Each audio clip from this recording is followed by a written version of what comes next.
I call it Harvard, Yale, and Dartmouth. They want to talk to you about doing some astrology on it. And they wanted something short for women every day. They said 25 words per sign. I said, I want to change the world. And he said, what do you write about? I said, astrology. He said, Steve told us to watch for people who do interesting things on the Mac. And you definitely fit that. So we're going to write a story about you. And then they did, and they kept sending people to me. And they were giving me month-to-month contracts. Can you be there Friday morning? I said, yes. And it was at that meeting that InfoSync took Astrology Zone. I was an agent for commercial photographers. I had a very talented photographer. I made a real friend with his wife. I loved her. And we would meet regularly, and I kept reading her chart. And one day I told her, Jackie, you should buy a lotto ticket. You have the kind of chart that could win something big. And on New Year's Eve, the last 2 weeks in December, she came home and her answering machine was blinking. And the message was, congratulations, Jackie, you won first prize. You won the Porsche.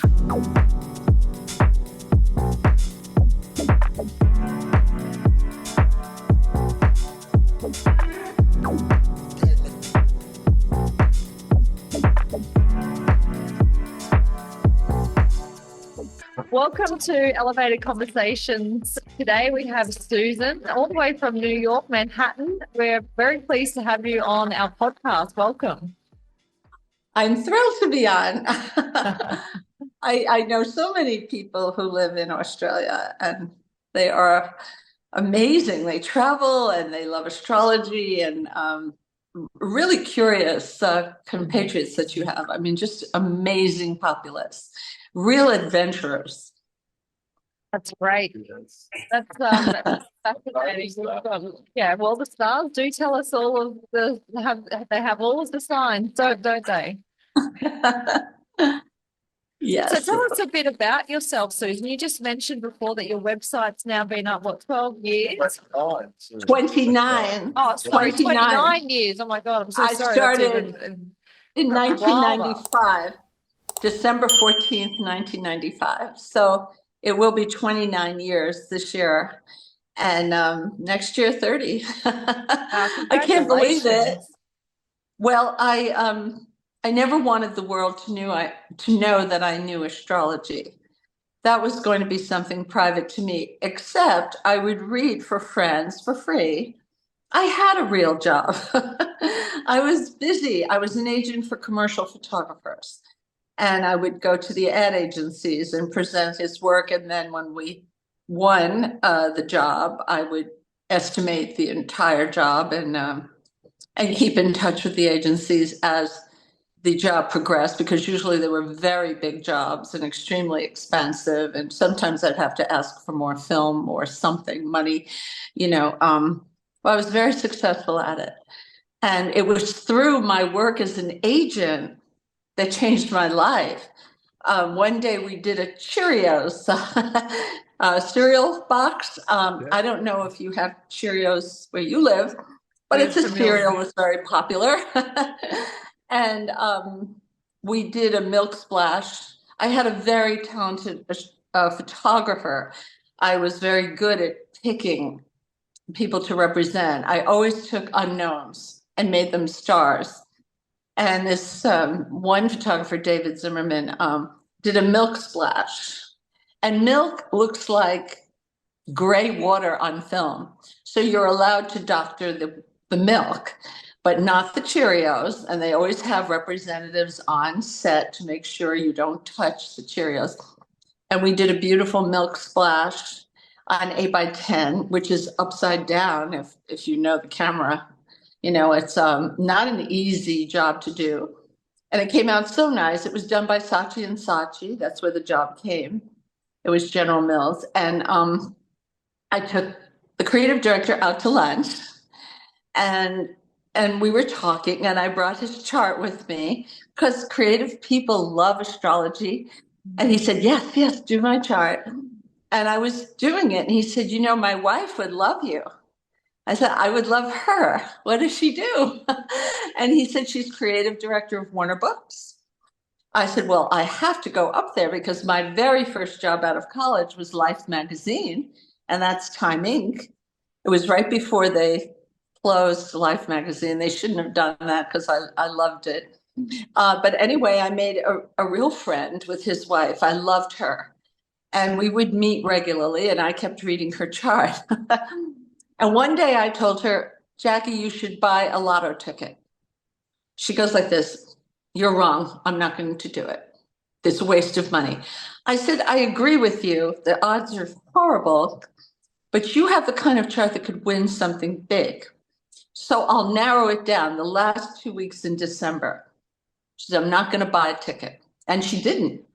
But she forgot that the whole department bought some raffle tickets from a little boy who wanted to win a bicycle, one of the editor's sons. Please buy a raffle ticket to the American Cancer Society. So everybody said, sure, I'll take 3 books, I'll take 4 books. And everybody filled them out and gave them back to the little 12-year-old boy. And on New Year's Eve, the last 2 weeks in December, she came home and her answering machine was blinking. And the message was, congratulations, Jackie, you won first prize. You won the Porsche. And she said, I have 30 editors outside my door who want to say hello to you. I said, no, Jackie, you had the aspects for this. I mean, it was clear. And most of us don't have anything like what you had. And I'm so glad you bought that raffle ticket. Wow. So she was pretty excited. And that raised my profile. I also told her she would move in 3 years. Said, no, I'm in a rent controlled apartment. I'm not going to move. I said, you're going to get a great deal. And I think you will, and you'll have more space. As a matter of fact, it's March 12th. I don't remember the date, but I remember the month and day, but I don't remember the year. And when the movers came, they couldn't get her desk out of the door. So she said, let me take out the drawers. They were all empty. She took them all out, but the middle drawer had an envelope stuck in it, just a plain old envelope. And she pulled it out, and there were her notes. And it was the exact day she was moving. She said, that's it. You're getting a book, because she worked at Warner Books. Wow. It took a little while, but she got me a small book, and it sold out. And she said, now I would like to send you upstairs to the webmaster. I said, of Time Incorporated? So, yes, you're ready. I said, what do they want? She said, well, we're coming out with Pathfinder. That was pre-AOL. 3 years before AOL, they had Pathfinder. That was the name of their website. And they want to talk to you about doing some astrology on it. And I call it Harvard, Yale, and Dartmouth. We're sitting in suits behind a conference table. And they wanted something short for women every day. And I said, how short? And I don't like this idea. They said 25 words per sign. I said, I want to change the world. And I can't change the world at 25 words per sign. And then I went, we must be the best. We are Time Warner. I didn't even have the job, but that's how I felt. And they were kind of speechless. And they said, well, how much would you write? I said, I want to write a monthly long. How long? 1,700 words. I am now writing between 2,500 words per sign and 4,000. It depends on the month and the sign. They said, won't you get tired? I said, tired? Me? No, I don't get tired. And as you see, I mean, I only got more energy all these years, you know. So they said, we can't pay you $1 a word, which has always been the standard. I said, I have a normal job. I would just do this at night. I know, let's do it. And they said, but why would you do all this work? And I said, when I was 9 years old, my mother, who is an astrology scholar, she never did consultation. We don't have her anymore, but she never did consultations. She just kept studying. And one day I was 9 years old and I asked her, what will I be when I grow up? I was at my grandmother's house. We were in the garden right by the lilacs. She said, let me go get your chart. She said, Susan, you will write for a living.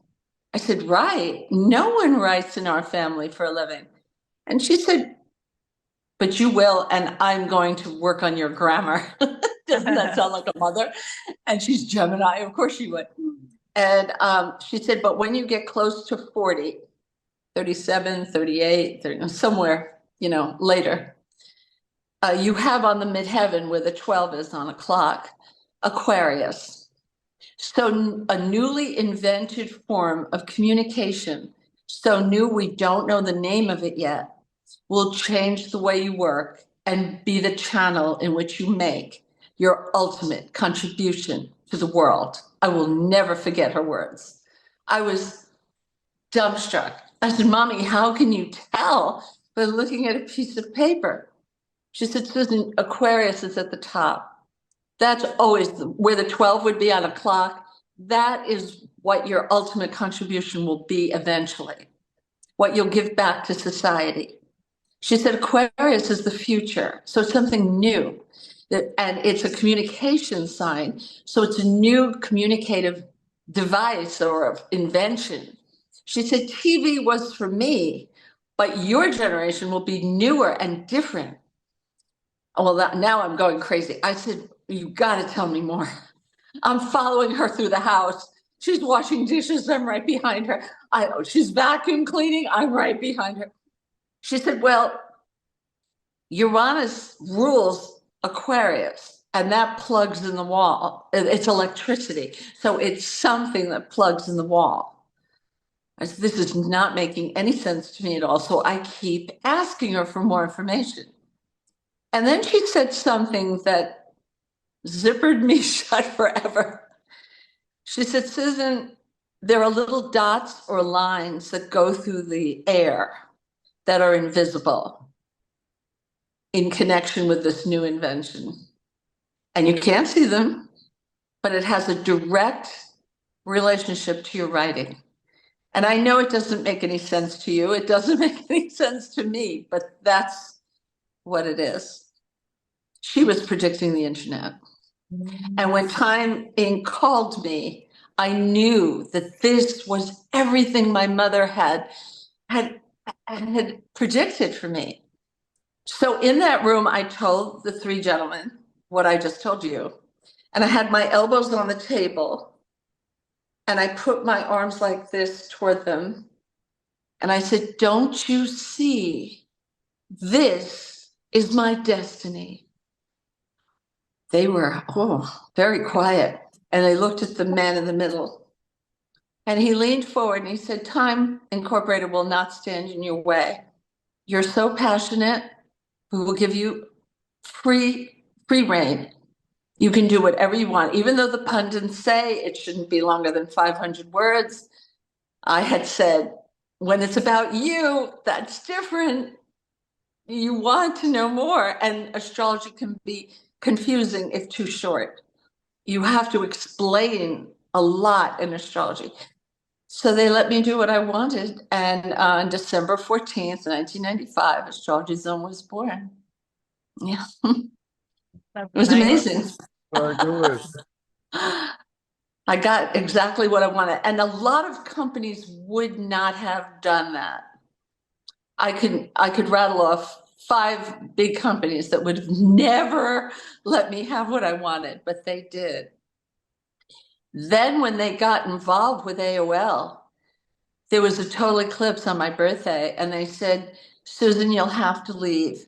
We're being bought by an internet company. And I said, no, you're buying the company. They said, no, they're buying us. I said, that sounds bad. When is this happening? At the end of the year. So you have many months to find a happy home for Astrology Zone. The year was 1998. I was getting all no's. I was sending out beautiful packets, 100% rag, beautifully designed, in lizard envelopes, gorgeous black lizard envelopes. And by FedEx, everybody said no. Except Microsoft said, we'll see you. If you want to come, we will grant you an interview. And the interview was a train wreck. It was they wanted me to cut my content. And I have a friend highly placed at Microsoft, and she said, "Who was at the meeting?" And I told her, she said, "That girl hasn't had an interesting idea in 3 years. And Larry, he's going to be fired next week." So it was like, she said, "You have to stay away. No, this is not the place." I said, "Where are you?" And she said, "I'm in Cupertino." And that gave me an idea. I said, "Am I going to see you?" No. I hang up and I call New York. Now, I had gone to Bellevue, Washington, because my chart was great. And how could I be this wrong? The luckiest day of the year was at the end of the week. And on Planet Susan, I was going to present my idea. We're going to discuss it. And by Friday, I'd have a letter of intent. And that did not happen. And I called New York and I said, "Oh, what's going on?" They said, "You can't come home." I said, "Why not?" "We're having a snowstorm. They just closed JFK. They're closing LaGuardia and they're closing Liberty. You can't come home, even if you wanted to. You have to stay on the West Coast." I said, "Oh, in February?" Okay. Nice and warm out here. And then I thought about Cupertino and what my friend had mentioned, that she was with Apple. She said we worked together. I'm not joining Apple, but I was having meetings. And I thought they had written a lovely story about me. And so I called them up and I said, "I want to thank you. And I want to take you to a great dinner in a very elegant restaurant by Wolfgang Puck in San Francisco. I don't know how to drive, so could you meet me there?" And they said, "Oh, sure, we know how to drive and we like to drive." And while I'm flying down, and remember, the luckiest day of the year was Saturday. So being work week, Friday was going to be the big day. So I met them on Wednesday because my original meeting was Tuesday. So it was actually Thursday that I met them. And 14 people came. They kept calling, "Can I come? Can I come?" And I have this theory that there's maybe 5 people in life that care about what happens to you. Now, you got to discount your mother and father. Of course they do. They'll do anything for you.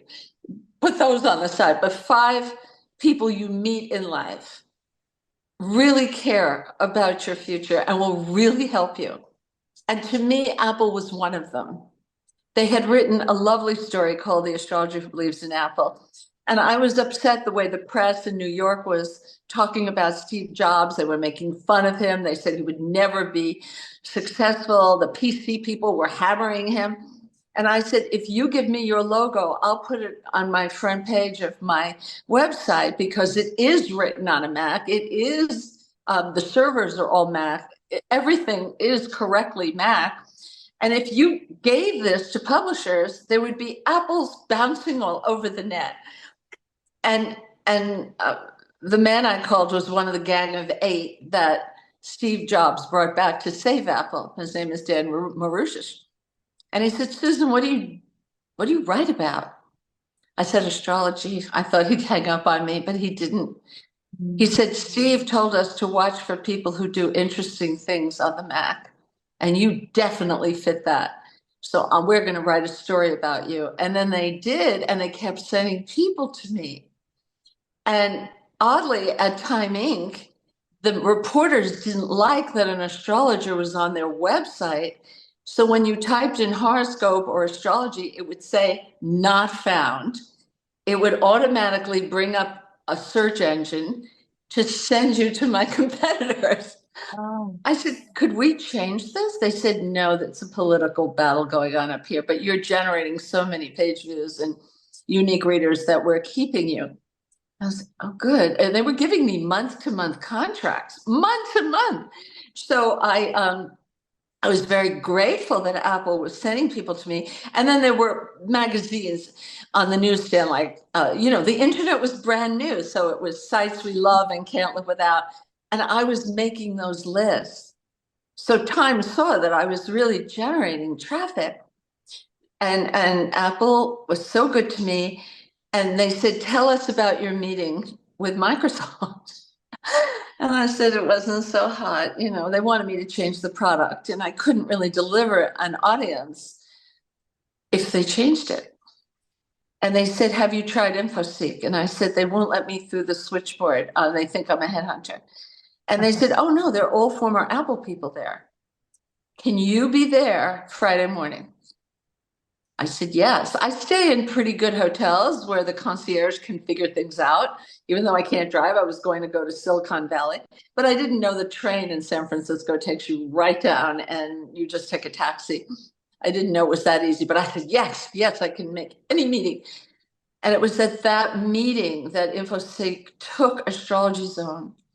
And 1 month later, the Walt Disney Company bought InfoSeek, came in with their pots and pans, and suddenly, 1 month later, I was working for the Walt Disney Company. I was licensing my material, and I stayed another 3 years with them. So I learned about information content and how to present it with time, and we would have philosophical discussions.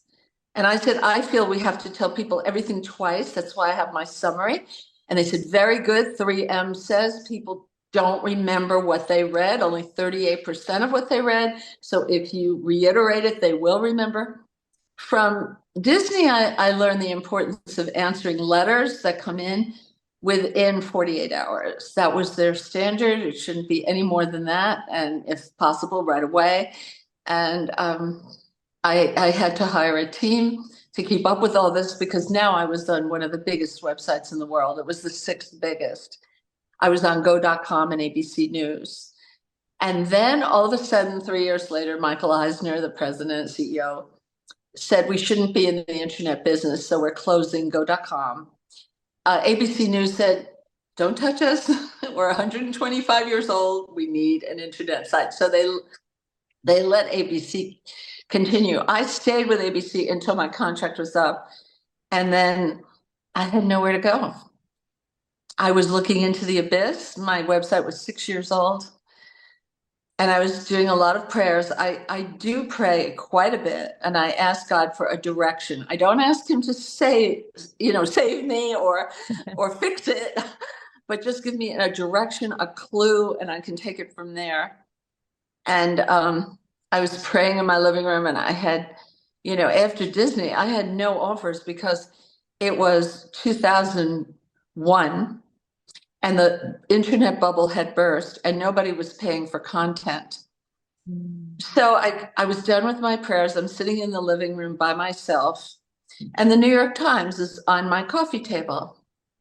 And usually there's books and flowers and different things on my coffee table, but there wasn't that day. I don't know why, but it was just the New York Times. And I'm just kind of thinking, what am I going to do? I don't want to give this up. And my eyes glanced down at the paper and it says Stephen King making a fortune.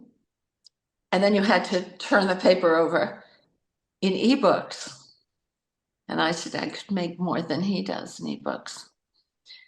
And I called Warner and I said, would you like to do an ebook with me? And they said, oh no, we don't do ebooks. Now they would never say that now, but it was 2001 and it was the infancy. Adobe was coming out with stuff, but it was still untested and there were a lot of problems in the beginning.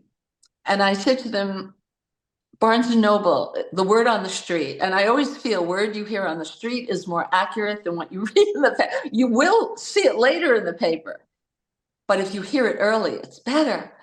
And I said, I heard that the bookseller was really anxious to get into ebooks, and may I talk to them? Because my contract said rights of first refusal had to go to Warner Books. They said, sure, you could talk to them. Absolutely, go ahead. And now I immediately called Barnes and Noble and I say to the operator, I don't know who to talk to. Who do you think I should talk to? She said, I'll put you through to the CEO. my heart is like, and he picks up the phone, Len Riccio. And I said, Mr. Riccio, I'm Susan Miller, and I heard that you're interested in ebooks. And he said, oh, yes, I know who you are. I said, you do? Oh, my goodness. Wow. Well, I was wondering if we could work together on an ebook. He said, you live in New York. I said, yeah, Manhattan, Upper East Side. He said, could you come now? I said, to see you? Yes. I put on a dress, put on some lipstick, and got in a taxi. I walked out with a 5-book contract, and I had enough money to pay a staff. And I did write those 5 books, and they were all bestsellers for them. It was a harrowing time. I felt like I was jumping off a cliff because, I paid 17 people, half of them are engineers. Wow. And when you're in the internet business, we were hit last month with 1.8 billion attacks on the site, and they were all fended off by my engineers. I have really good ones. So, I mean, I always say I get hit by a bus every day. I just don't know which direction it's coming at me, and That it's a many miracle people I can write. trying to attack your website, Susan. Is that like cyber attacks coming to your website? Is that how many? Well, it's like bots, it's Mm. bots that people are trying to get in. Mm. My credit card merchant service Mhm. um, wrote to us today and said, we noticed you have a problem right now. And I said, yeah, and we're working on it. And so I put my head of digital on this, and she fixed it. It took 2 days, though, working with our engineers. And, we had the provision that you could come in as a guest, but we're taking that away because they asked us to, or else they wouldn't process our readers' credit cards. So we had to. I don't like taking it away. I have been on many sites that are confusing, and if I can just go in as a guest, I can get in and get out. But they asked us to make it a little bit harder, and also to open an account and verify yourself. All these steps, but we have to. We need to, and it does keep the site secure, and it keeps the reader secure, and all their information is completely private.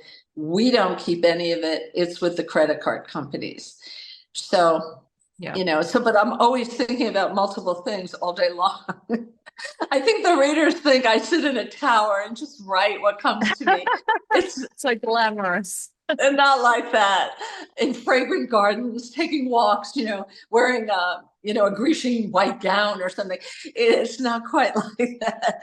Um, I have to do math for every single sign that I write, and I write long monthlies.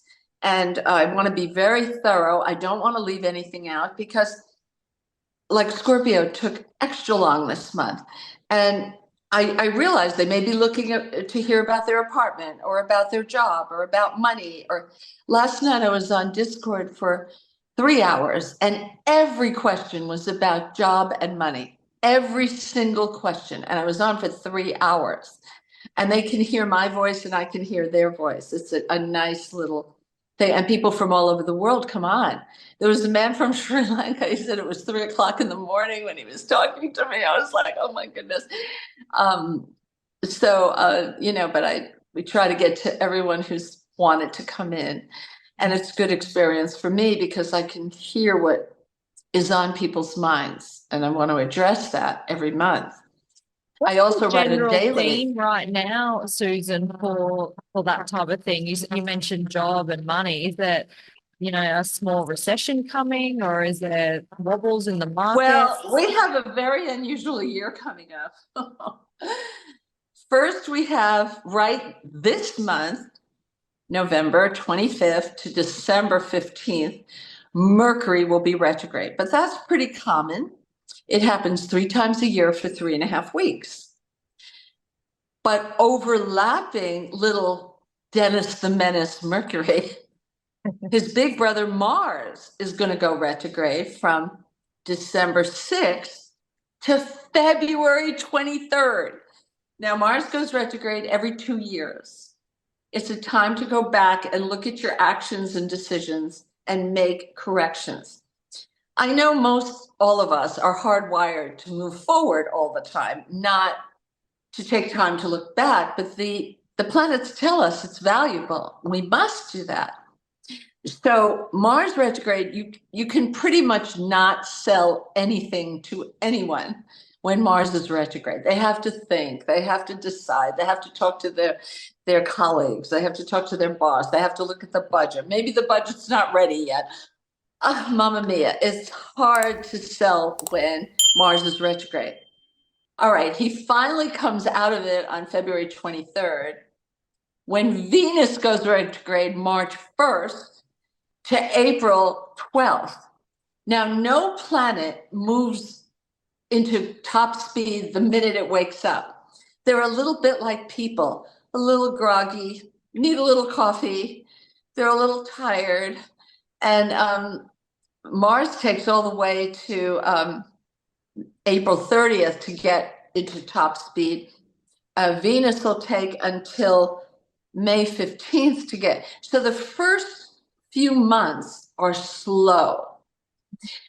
If there's a recession, and I'm not saying there would be because that's a hot button word, and people get very scared when you mention the word. I just think it's harder to make business. It takes more time, more money, more effort. I saw this coming and I came out with my beautiful calendar, which you should get today because FedEx tells me it's arriving today. I started in the summer and got it done by August because I didn't want to tangle with Mars retrograde. Then Mercury will go retrograde again. So we're dealing with slowness. It doesn't mean you can't be successful. You can. And I know people who say, oh, I have to wait until the government gets better and gets me a job. If you're waiting for the government to get you a job, good luck with that. That's never going to happen. You have to be self-starter and say, even in a depression, people made money. There were some people who did fine. So you just have to say to yourself, I'm the exception to the rule. Think of things you can do, even if it involves freelance work on the side, beside while you look for your permanent job, whatever it is. The last time I did Discord, people were afraid to change their job. They didn't like their boss. Their boss was taking credit for work. And this, I have an audience from all over the world. They're from Europe, they're from US and California, a lot of Silicon Valley. We have one girl who works for NASA and studies sunspots, a lot in Europe, but also Australia. Purple Sky lives in Australia. That's her name, and I love her. It's a worldwide situation, and people were afraid to give up what they had. But I think you can look for a job if you're very discreet while you have a job.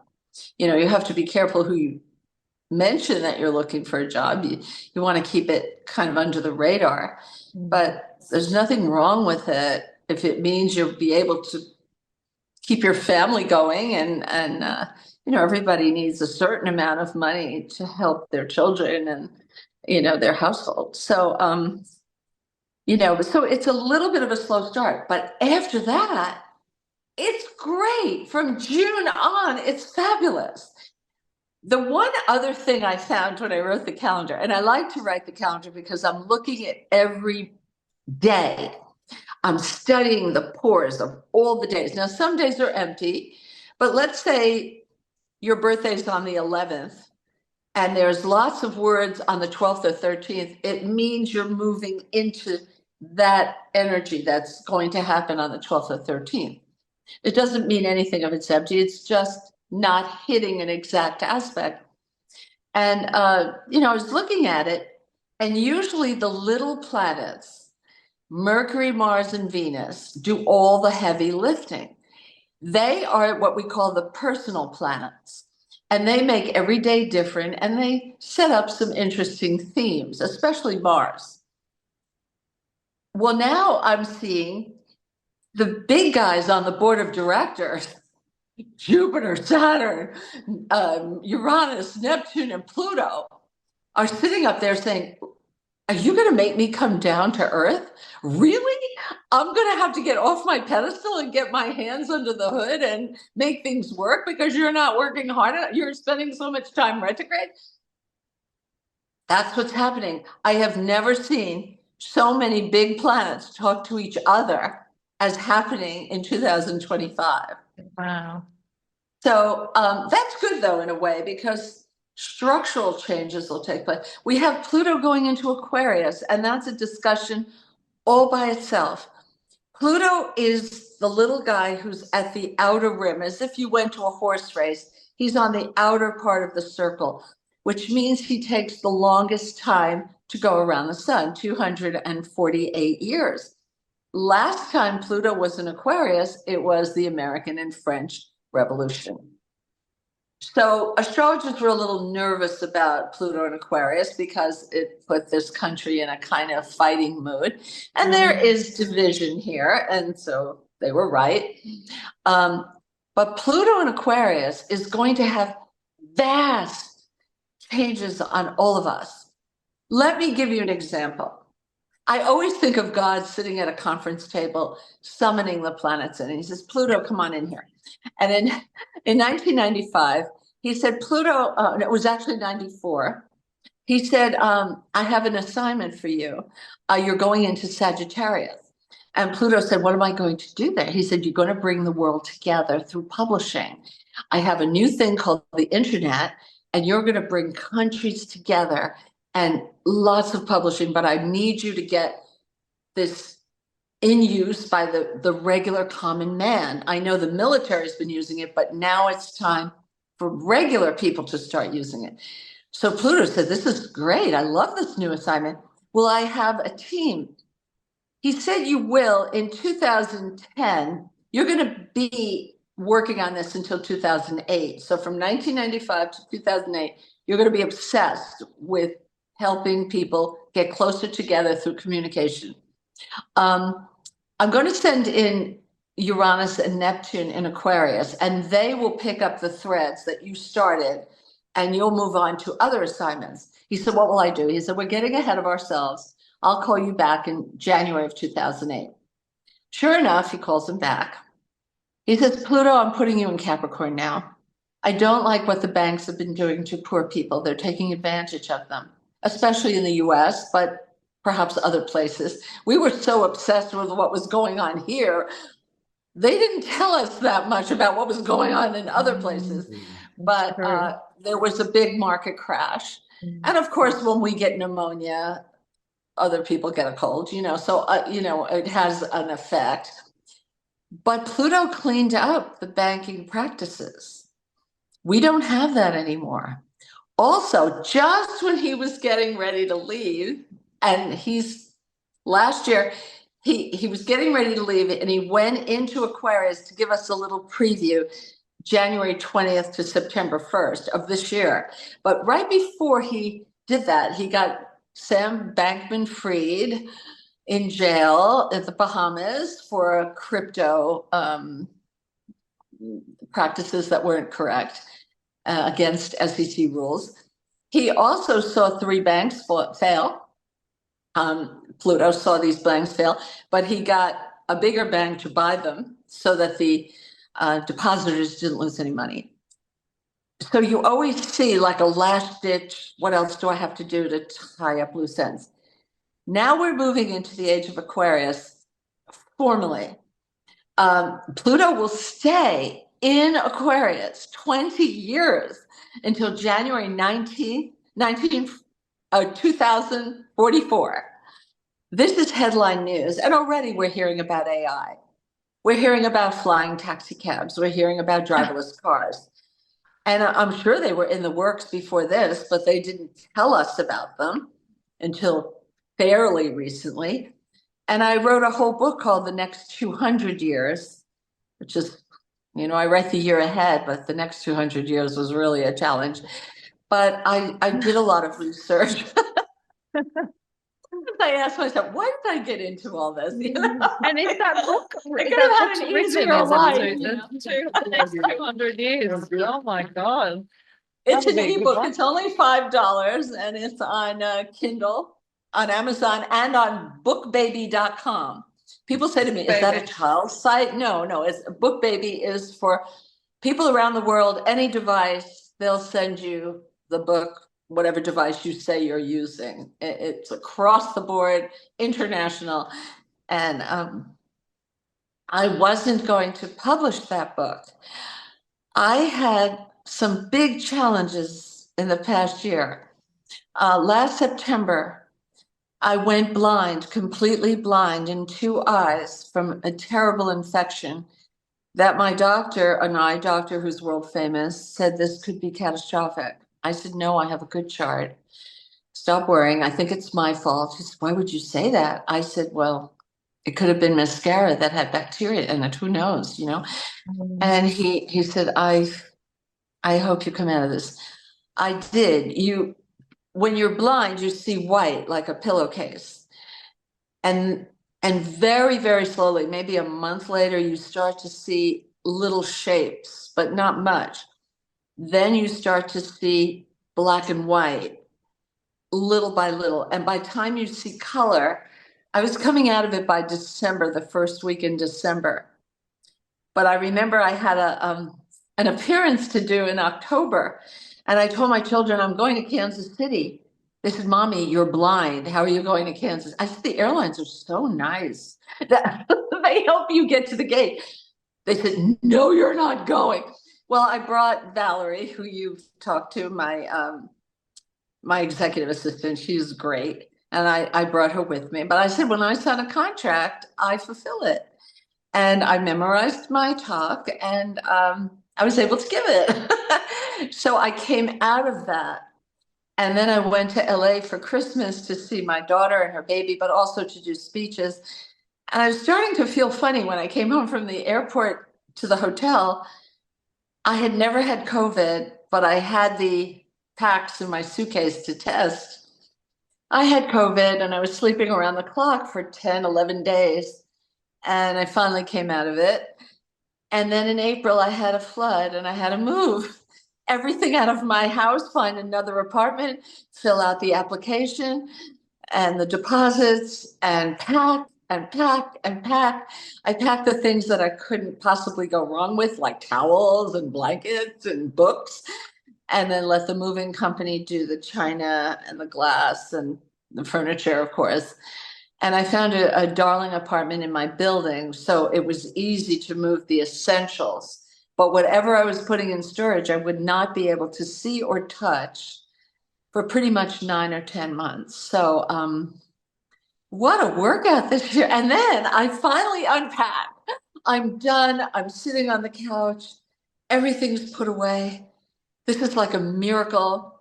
My phone rings and my agent from China calls and says, are you all set? I said, yes, Weedy, I'm all done. She said, good, I'm sending you a ticket to Beijing. All expenses paid. You're speaking for Harper's Bazaar China. And the Hyatt Regency has offered to put you in their hotel. I said, is this real? Really? I'm going to Beijing next week?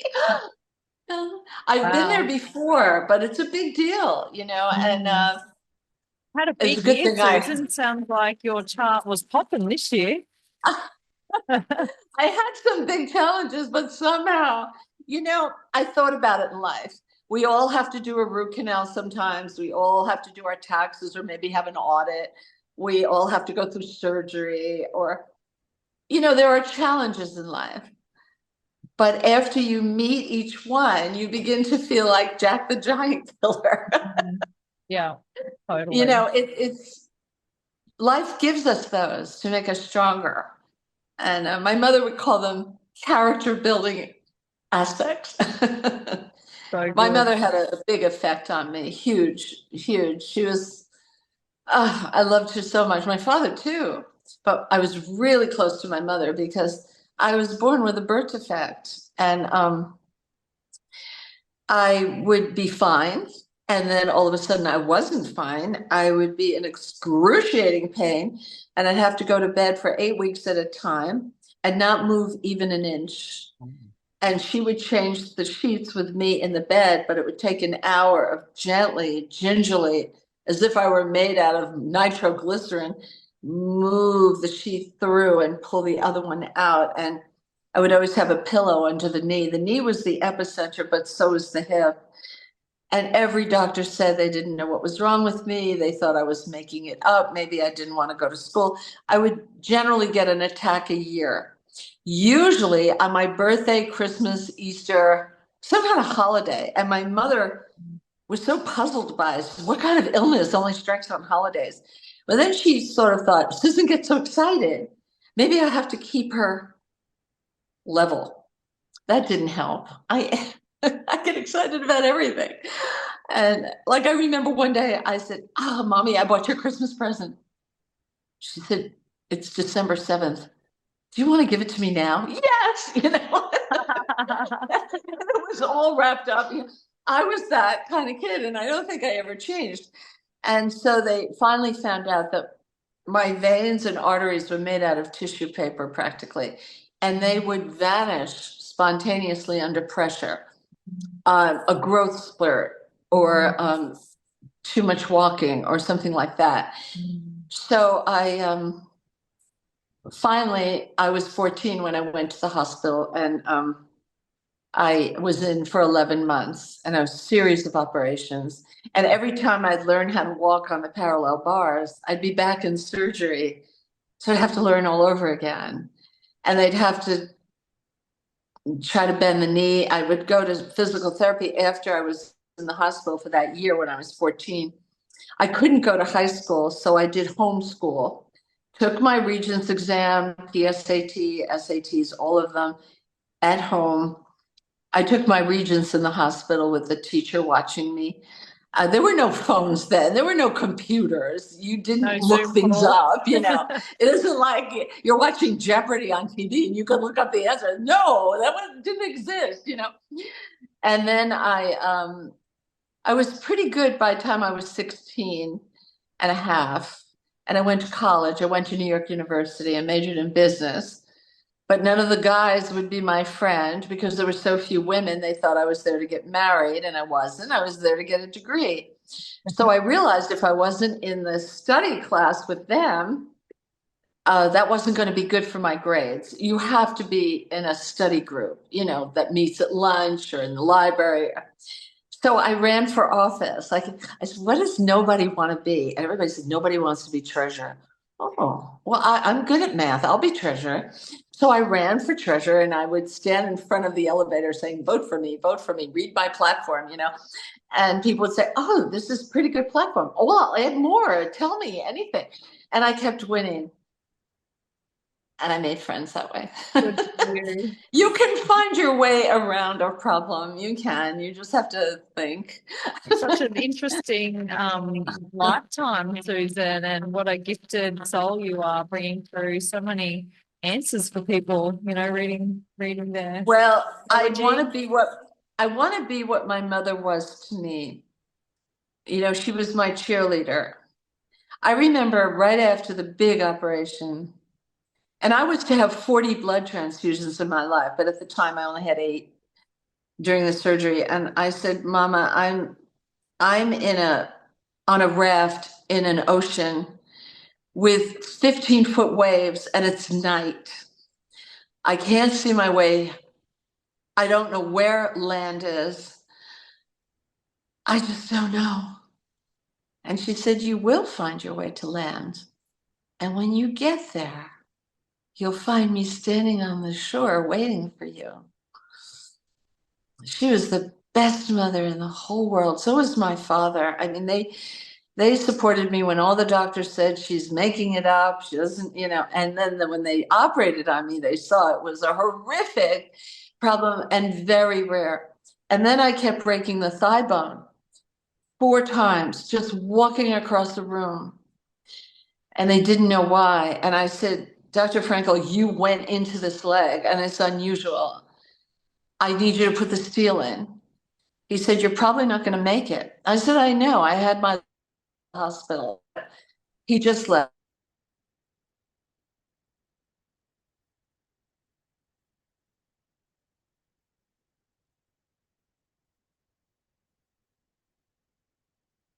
That night, and I did die on the table, but they got me back.